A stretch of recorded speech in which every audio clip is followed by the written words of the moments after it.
Hi guys, it's me again. I'm finally back. So, yeah, in this video I wanted to update you about my last audiology appointment, about my BAHA, which was the 18th of November.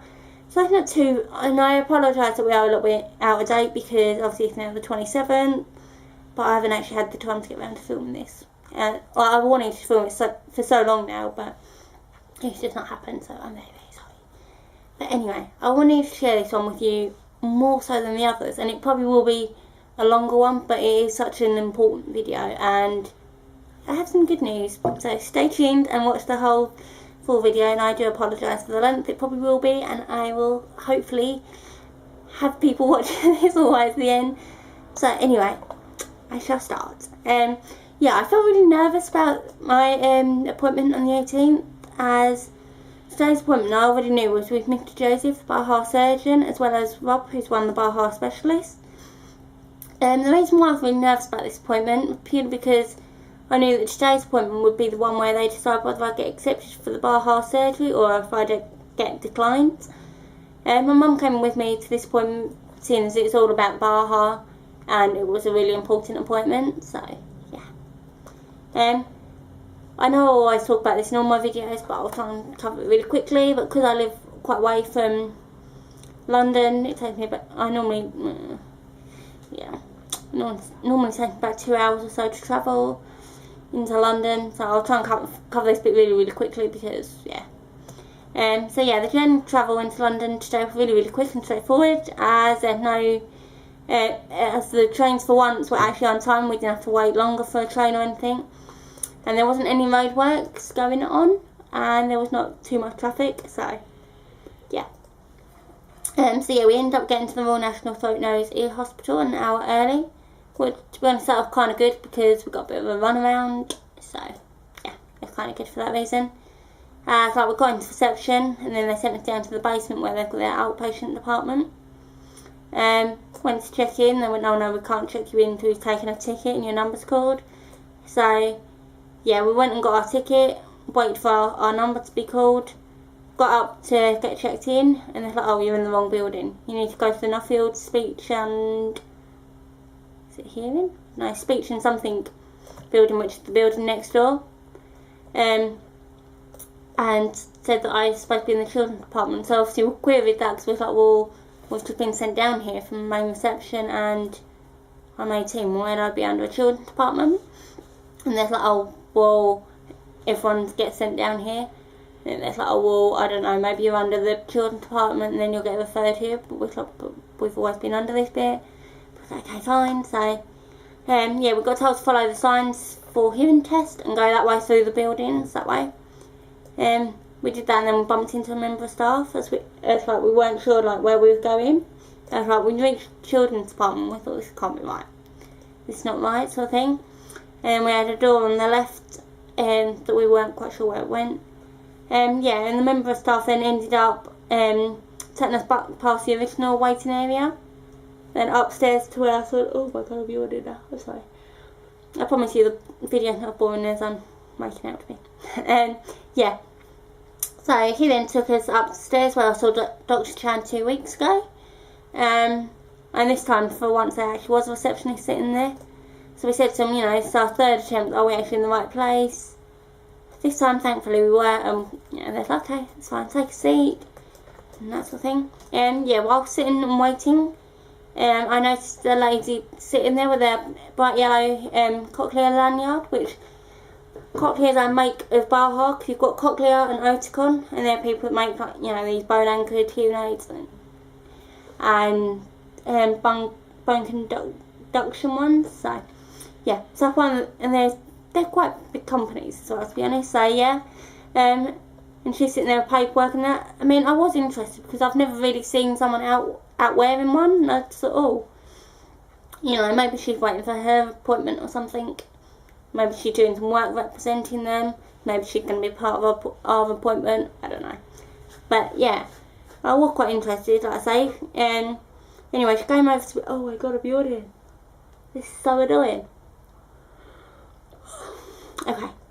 Yeah, anyway, she came over to me and my mum and asked which one of us was Bethan. So I was like, yep, that's me. Guilty as charged. That is it's me. And then she introduced herself as Anne Sargent, and she asked whether I'd seen the BAHA before, which I have, because I saw it in the Migration Mingle, which was over a year or so ago now, and then I saw it at Great Ormond Street before I got referred to the Royal National, and then I saw it in November last year when I saw Dr. Chan and she showed it to me, and then obviously I've trialled it, so I've definitely seen one. So yeah, she then asked how far in the process we are with things. So I said, you know, I just completed the 2-week trial. Oh my god, why am I yawning? I'm so sorry. Oh no, what else is gonna go? Let's just sit here and cry. Oh, let's start this again. Yeah, I'm sorry. It really isn't this boring. I don't know why I'm yawning. I've just literally filmed a version of this, and it's fine. It's only 2:30. Anyway, yeah.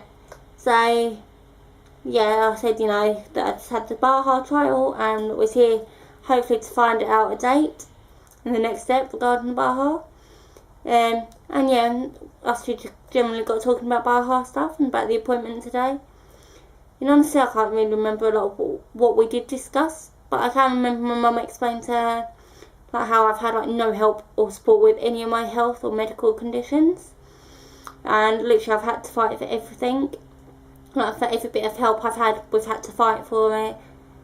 And yeah, I'm now 18, and we only just found out about BAHAs when I was 16 or 17, something like that, at Migration Mingle, and since then I've been on the phone to Great Ormond, literally the Monday after I was on the phone to Great Ormond Street trying to sort it out, and we're still going. And yeah, and we've got to run around with you. Oh my god. And we've got to run around with the appointments and that, so obviously it's a really long overdue appointment. Yeah, and then we got talking about my ear reconstruction, and she got talking to us about herself, as she herself has BAHA, as she went deaf suddenly overnight. And then like, we started talking about the things you can do with them, like the different colour cases you can get for cover case things for them, and you know, how to make them look a bit more girly with like stickers and things. But obviously boys can do this too, so yeah. Yeah, and then we're talking a bit like how little help I've had in terms of my hearing. I mean, I've been deaf in my right ear since birth, and then I've been struggling with my hearing since I was juniors or second. I think I started struggling in juniors more than I did infants, and then I really struggled in secondary school. And everywhere we tell there's nothing we can do, sort of thing. And yeah, and then I got my hearing aid in January this year after last November being told I've got hearing loss in my left ear. So and like how we'd never been told like about the BAHAs, or nor have we ever been offered or given any help or support with it. And then we're saying, you know, how there's people, not we personally know, that we've heard of, that are worried like on the support pages about their, I don't know, 3-month-old baby not having a BAHA and how that's going to affect them later on in life. It's like, well, I'm 18. I've not even had a BAHA yet, you know. So, yeah. Yeah, and then Mr. Joseph came out looking very, very formal in his suit, which, alright, he did have his suit on last November when I, not last November, January when I saw him, but he didn't like have the suit jacket on. Why am I so tired? Yeah. So obviously that was quite intimidatingly scary. Then he called me and my mum through and led us into one of the little rooms where we were, yeah, as we were walking to the room, seeing as he's a bit ahead of us because we're still talking to Anne about BAHAs and stuff, I said to Mum while taking a deep breath, here we go, because I was honestly so nervous, and I knew that this was it. Once I was in that room, I was going to find out my fate, and I was going to get that verdict, and basically there's no going back from this point. Rob was already sitting in the room waiting, so that made me feel a bit better because, you know, he's been quite involved with, like, me and, I say quite involved with us, but I mean within the BAHA sort of terms, with me and my mum and my dad. Yeah, and well, to be honest, if it wasn't him for him, I don't think or know if we'd have even had this appointment. Yeah, because he's the one that did the BAHA trial with us and did everything to speed things up and get us to this point quicker. And then, seeing as we hadn't seen or heard from Mr. Joseph since January, he sorted this appointment out so we could actually get things moving. Yeah, anyway, we got in there and Mr. Joseph said he wanted me to sit in a specific seat, which there are 5 chairs set up, even though there's only 4 of us, but I think they probably put out an extra one in case my dad came as well. So obviously it didn't really matter. So you had Rob sitting here with my mum next to him, and then you had like me over this side of the room, a spare chair, and then you had Mr. Joseph. Yeah. I think the first part of it was the most nerve-wracking, although to be honest all of it was, and I knew I just had to sit there and try and keep myself as calm as possible, even though I felt really, really nervous. And I thought, well, I don't want him to know how nervous I am, I just need this to go smoothly and for everything to go really well. Anyway, first things first, was Mr. Joseph and I discussed about like how the trial with BAHA went. Yeah, my mum said she had noticed such a difference in me in those 2 weeks, and said to Rob how like, I was trying to avoid him and not bump into him the other week, which was the 6th of November when I saw Dr. Chan, as I didn't want him to take the BAHA back, and I wanted to try and hang on to it a bit longer, which is true. And then Mr. Joseph asked for the results of the trial, which I paused for a moment. I was like, where I was so nervous, I thought, oh my god, I haven't written the letter that I needed to write for him. I thought, oh my god, I haven't got any of the stuff with me. And then I thought, no, hang on, calm down. He wants a trial diary book, which is in my bag, so I gave that to him. And then I gave up his questionnaire, because he asked me to fill one out for his research he's doing. And then I remembered I had the little BAHA box, so I said to him, oh, I've got your box as well, because I know what I'm like, I'd have come out and completely forgot about it, and I'd have still come home with it. Yeah. Yeah, and then we just all sat there in silence for like a few moments as Mr. Joseph looked at the results, which I've recorded. Well, that was really, really scary, knowing someone sitting there analysing what you've written and the experiences you've had. And it's just so, and like, because I'm nervous anyway, that silence was made me more nervous. Oh, it was so scary. And it was kind of scary, really. Yeah, and then he asked to see my reconstructed ear, so I let him see that because, you know, I'm willing to show anyone anyway. So for those of you that haven't seen my earlier videos, this is my reconstructed ear. If I'm clever, I put a picture of how it was before, but I'm not that clever, so you'll just have to agree with me. Go watch the other videos where I put the pictures in if you want to see about all that side thing. Yeah, anyway. And then he said he needed a sono something or other, which I can't remember the name of it. So yeah, again we all sat there in silence, waiting for one of the nurses to bring it in. Which I hate, like I said earlier, I hate the silences because it's so awkward, especially when you're nervous about something anyway, and everything's literally hanging on, literally something that at least one person's going to say, sort of thing. Yeah, it's all in the balance of that one person. Anyway, the nurse came in and brought that in, so he had a look at my left ear, had a little fiddle and play with it before turning the chair around, so I had my back to everyone, so I was like that, but I could still see Mr. Joseph because he was that side of me, so, well, he was by the time I turned around. Yeah, and then he said he was really, really happy with my ear. Oh, no he didn't, well he did, but yeah. He had a fiddle with the side of my head, like just around here, sort of where my ear's been reconstructed. Most likely feeling where he'd be best suited to sit. And yeah, and then he said he's really pleased with the results of my ear reconstruction and asked who had done it, which the amazing Neil Bulstrode at Great Ormond Street Hospital. If you've got microtia and you want the surgery, like rib graft in particular, go see Neil Bulstrode, he is amazing. And this is the results he will produce. If you don't want the surgery, that's fair enough, then don't go see him. Although he's lovely anyway, so. But yeah, obviously it's a personal decision. Anyway, yeah, and then he turned me back around and said, do I struggle with background noise? Which I thought, well, there's no point me lying and not being honest, because at the end of the day, these people are here to help me. So I said I did, because I do. So it's like, oh, okay, so the BAHA probably didn't help much with the background noise and locating sound, which is something I'm really pants with. So I thought, oh god, he's going to take it away from me if I say it didn't. So I thought, well, again, all I can do is be truthful. So I said, well, it didn't help with everything, but with some things it did improve, like what I can already hear in background. So yeah. He then asked what I'm doing work-wise. So I said I work in McDonald's 1 day a week, and then 2 days of the week I'm at college studying animal management. And then he asked what I want to do when I finish the course, which I don't really at the moment know. I'm not sure, because like, I've got a few ideas going around my head, and some of my mum said that I'm thinking of being a vet nurse, which is something I am thinking about, and I really am considering. So yeah. And then Mr. Joseph wanted Rob to put a BAHA on a trial band on me, and then Rob realised where he'd been in meetings and stuff that he didn't have the battery, so he quickly ran downstairs to get them, and then came back, set the BAHA up on the trial band again. The BAHA was a different one to what I actually had in my trial video, because whereas my one was like a little sort of square shaped thing, this one was sort of, it was a lot bigger and it was longer, and the batteries were, not batteries, the buttons and controls were in different places. So yeah, so I'm not quite sure what model that was, to be honest. And then he told me where the buttons were and that sort of thing, and then gave it to me to put on and set up, because he said I'm an expert with them now. Not with that one I wasn't.